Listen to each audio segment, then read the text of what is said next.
Hello friends. जैसा कि आप सभी जानते हैं, हम मॉडर्न हिस्ट्री की सीरीज स्टार्ट हमने की है। उसमें हमने लास्ट टाइम पढ़ा था कि वुड डिस्पैच और जो है 1882 का हंटर आयोग। आज उसी से आगे मैं दो टॉपिक और लेके आई हूँ। एक है 1902 का भारतीय विश्वविद्यालय आयोग, जिसे रैले आयोग भी कहा जाता है, और उसी का पार्ट 2 है 1904, और फिर है 1917 का सैडलर आयोग। तो आइए वीडियो शुरू करते हैं। तो हम थोड़ा इसके बैक में जाते हैं। बात है 1882 के हंटर आयोग की। उस समय जो है हंटर आयोग में क्या कहा गया था, उसमें ये कहा गया था कि प्राथमिक शिक्षा जो है पे अधिक ध्यान दिया जाए। प्राथमिक शिक्षा कहीं ना कहीं पीछे छूट रही थी उस समय, तो उस पर अधिक ध्यान दिया गया, उस पर अधिक फोकस किया गया, उससे संबंधित सभी ज़रूरतों को पूरा किया गया। तो 1882 के बाद लगभग 20 साल तक जो है वही शिक्षा की प्रणाली चलती रही। तो 20 साल बाद टाइम आता है 1902 का। 1902 में जो है आता है भारतीय विश्वविद्यालय आयोग। तो उस समय के वायसराय रहे लॉर्ड कर्जन, जिनका कार्यकाल माना जाता है 1899 यानी 1899 से लेके 1905 तक का। तो ये जो है एक आयोग लेके आए, भारतीय विश्वविद्यालय आयोग। इसका अध्यक्ष इन्होंने नियुक्त किया थॉमस रैली या फिर थॉमस रैले को। इसी के कारण उन्हीं के नाम पे इसे रैले आयोग भी कहा जाता है। तो अब बात यह है कि आयोग का गठन क्यों किया। इस आयोग का गठन जो है विश्वविद्यालयी शिक्षा के संबंध में जांच करना, उन उसमें विचार करना और उन पे जो है सुधार करने के लिए इस आयोग को लाया गया था। और ये आयोग दरअसल जो है जनवरी 1902 में आया था, लेकिन इसमें काम जो है पहले से चल रहा था। तो बात है सितंबर 1901 की। सितंबर 1901 में जो है लॉर्ड कर्जन द्वारा शिमला में एक सम्मेलन बिठाया गया, जिसमें भारतीय सदस्यों को भी शामिल किया गया। भारतीय सदस्य इसमें 2 थे। अब 2 ही थे तो नाम याद करने में आसानी होगी। तो पहले थे सैयद हुसैन बेलग्रामी, दूसरे थे न्यायमूर्ति गुरुदास बनर्जी। ये 2 सदस्य भारतीय इसमें शामिल किए गए थे। तो इन सब ने जो है इनकी बैठक हुई, आपस में चर्चा हुई, और विश्वविद्यालय शिक्षा के संबंध में इन्होंने जांच की किन किन सुधारों की आवश्यकता है, किन किन बिंदुओं पे इन्होंने डिस्कस किया। तो वो सब जांच करने के बाद 1904 में भारतीय विश्वविद्यालय अधिनियम बनाया गया, इंडियन यूनिवर्सिटी एक्ट। यानी जो सुधार करने थे, जिन पर एक्शन लिया जाना था, उसी के लिए एक्ट आया 1904 का, जिसमें ये महत्वपूर्ण पॉइंट्स को ध्यान में रखा गया। देखो क्या क्या बात कही गई। पहला था विश्वविद्यालय में जो है अब सरकारी नियंत्रण रहेगा। विश्वविद्यालय स्तर पर जो है सरकार का नियंत्रण रहेगा, सब कुछ सरकार के अंडर में होगा। और सरकार के पास जो है वीटो शक्ति आ गई। वीटो शक्ति एक जो है बहुत, वीटो एक पावर है तो होती है, वीटो पावर आ जाती है। उसका मतलब है कि जो विश्वविद्यालय से संबंधित हर डिसीजन जो है, जो सीनेट के जो भी नियम उसमें बनाए गए हैं, सीनेट के सदस्यों को रिप्लेस कर सकती है, सीनेट के बनाए हुए नियमों को चेंज कर सकती है, या फिर उन नियमों में सुधार कर सकती है। तो ये शक्ति जो है दरअसल विश्वविद्यालय से में शिक्षा से संबंधित जो है फैसले जो है सीनेट लेती थी, लेकिन सीनेट पे कंट्रोल आ गया सरकार का। फिर है इसके अलावा शोध कार्य की शुरुआत की गई। ये कहा गया कि पढ़ाई के साथ साथ शोध कार्य भी शुरू किया जाए। इसके बाद है छात्रवृत्ति की व्यवस्था, यानी स्कॉलरशिप का अरेंजमेंट भी किया गया। और सरकार ने ये कहा कि हम हर साल जो है 5 लाख रुपए खर्च करेंगे शिक्षा पे। शुरुआती 5 साल के लिए नियम बनाया। इसके अलावा जो है क्षेत्र विस्तार करना, यानी कि नए विश्वविद्यालय खोलने की आवश्यकता नहीं है। हम जो है उसी में और नई बिल्डिंग और नए भवन ऐड करके उसका क्षेत्र विस्तार हम कर सकते हैं, क्योंकि नई बिल्डिंग बन नया विश्वविद्यालय खुलेगा तो उसमें जो है ज़्यादा लागत आएगी, ज़्यादा खर्चा आएगा। तो कर्जन का मानना था कि कम लागत पे जो है अधिक बेनिफिट लिया जाए। तो हमें नए विश्वविद्यालय खोलने की आवश्यकता नहीं है, इन्हीं का क्षेत्र विस्तार हमें करना चाहिए। और जो सीनेट की सदस्य संख्या है उसको कम कर दिया उसने, ताकि लागत कम लगे। ये 100 से इसको घटा के 50 कर दिया। जो विश्वविद्यालय में सीनेट होते हैं उनकी सदस्य संख्या को 100 से 50 कर दिया।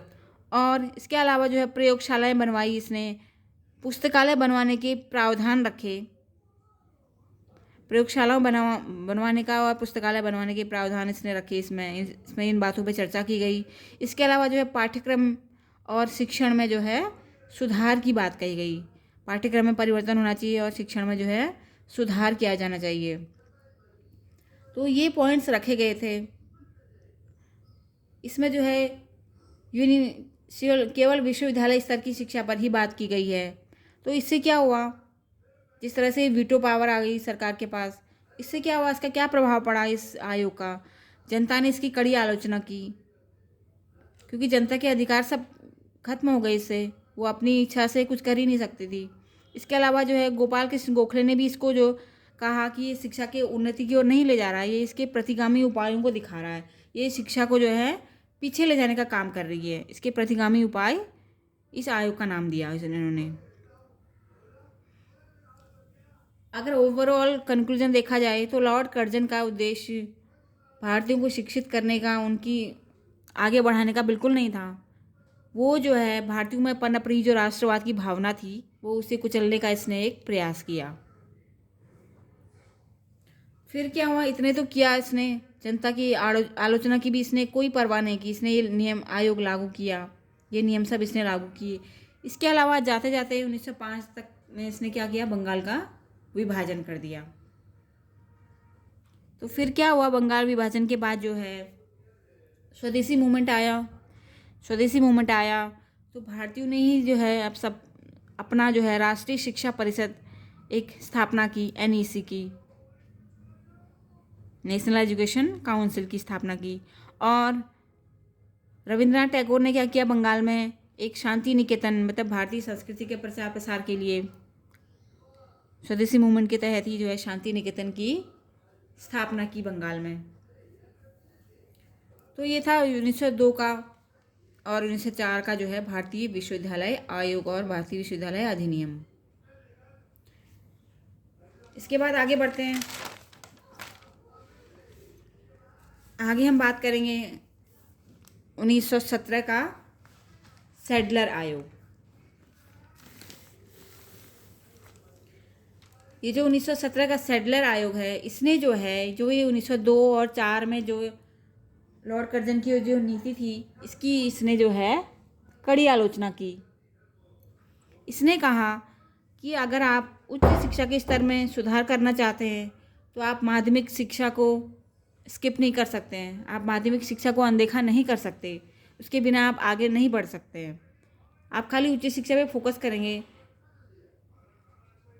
तो इससे जो है बात नहीं बनेगी। तो इसी के पर्पज से जो है 1917 में सैडलर कमीशन आया और माइकल सैडलर, ME सैडलर इन्हें कहा जाता है, इसके अध्यक्ष चुने गए। इन्हीं के नाम पे जो है सैडलर आयोग आया। ये कुलपति थे, विश्वविद्यालय के कुलपति थे, ME सैडलर। इसमें भी भारतीय 2 सदस्य थे, इसमें भी 2 भारतीय सदस्य थे। पहले हैं आशुतोष मुखर्जी और दूसरे हैं डॉक्टर जियाउद्दीन अहमद। इसका क्या उद्देश्य था, ये क्यों आया? ये आया कलकत्ता विश्वविद्यालय की शिक्षा के क्षेत्र में हो रही स्थिति की जांच के लिए। और अब प्रश्न ये उठता है कि सिर्फ कलकत्ता को ही क्यों चुना गया, क्योंकि 1857 में तो कलकत्ता, बॉम्बे, मद्रास 3 यूनिवर्सिटी आई थी। इसका कारण ये है कि 1772 से लेके 1911 तक भारत की राजधानी कलकत्ता थी। तो अब जो है राजधानी पे भी जो है कलकत्ता में भी जो है कलकत्ता विश्वविद्यालय में भी शिक्षा के स्तर में सुधार किया जाना चाहिए। वहाँ शिक्षा की क्या स्थिति है उसकी जांच के लिए जो है ये आयोग आया। ठीक है, 2 इसमें भारतीय सदस्य भी थे। इसका लक्ष्य था अगर विश्वविद्यालय स्तर में सुधार करना है तो माध्यमिक शिक्षा में सुधार करना आवश्यक है, जो कि लॉर्ड कर्जन ने बिल्कुल ही अनदेखा कर दिया था। इसमें क्या सुझाव दिए गए, इसमें कुछ पॉइंट्स लिखे गए सैडलर आयोग के, बहुत ही काफ़ी बेहतरीन थी। इसमें ये कहा गया कि स्कूली शिक्षा जो है ये 12 वर्ष की होनी चाहिए। स्कूली शिक्षा जो है 12 वर्ष की हो। इसमें 10+2+3 यानी 10 हाई स्कूल, पहले हाई स्कूल के बाद सीधे यूनिवर्सिटी विश्वविद्यालय की शिक्षा जो है प्रदान की जाती थी। लेकिन फिर कहा गया कि हाई स्कूल के बाद जो है इंटरमीडिएट भी होना चाहिए, इसलिए +2+ ये कहा गया कि स्नातक स्तर में जो है 3 वर्षीय पाठ्यक्रम होना चाहिए। इसीलिए 10 यानी हाई स्कूल +2 इंटरमीडिएट प्लस स्नातक का 3 वर्षीय पाठ्यक्रम,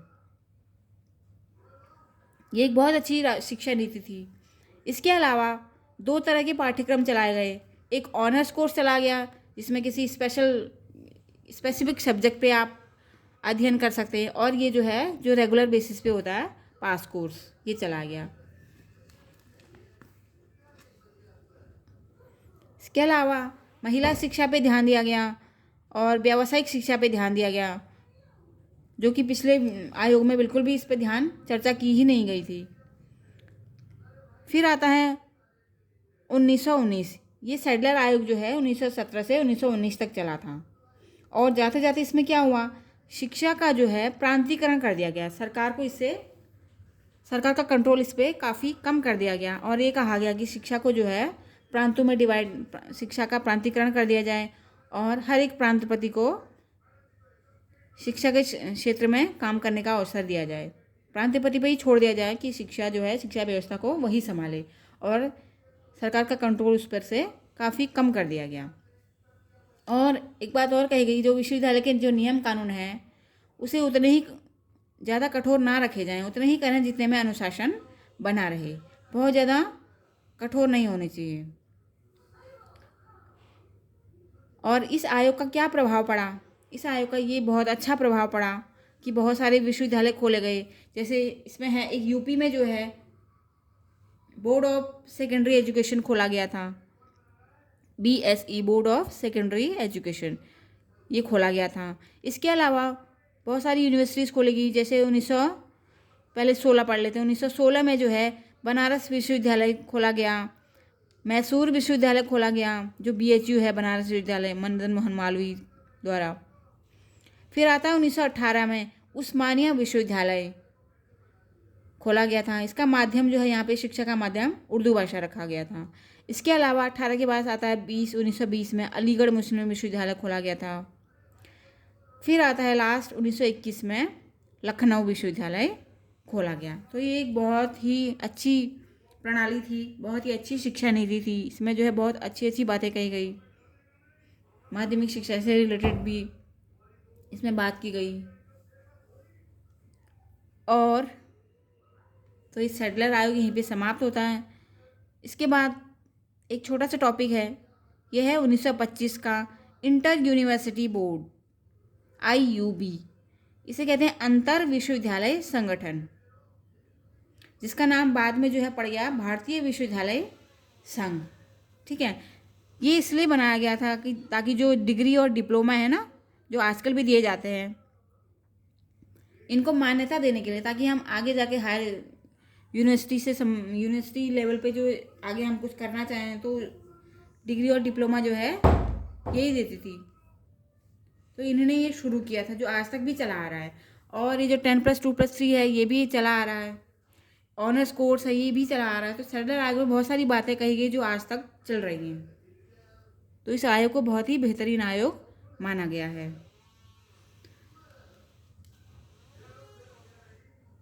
तो इसी के साथ जो है हमारे आज के 2 इम्पॉर्टेंट टॉपिक यहीं पे समाप्त होते हैं। हम आगे जो है नेक्स्ट टॉपिक पे लेके आएंगे। हम हटोक कमेटी से लेके 1944 का सार्जेंट आयोग तक कंप्लीट करने की कोशिश करेंगे। हमारे साथ बने रहिए। धन्यवाद।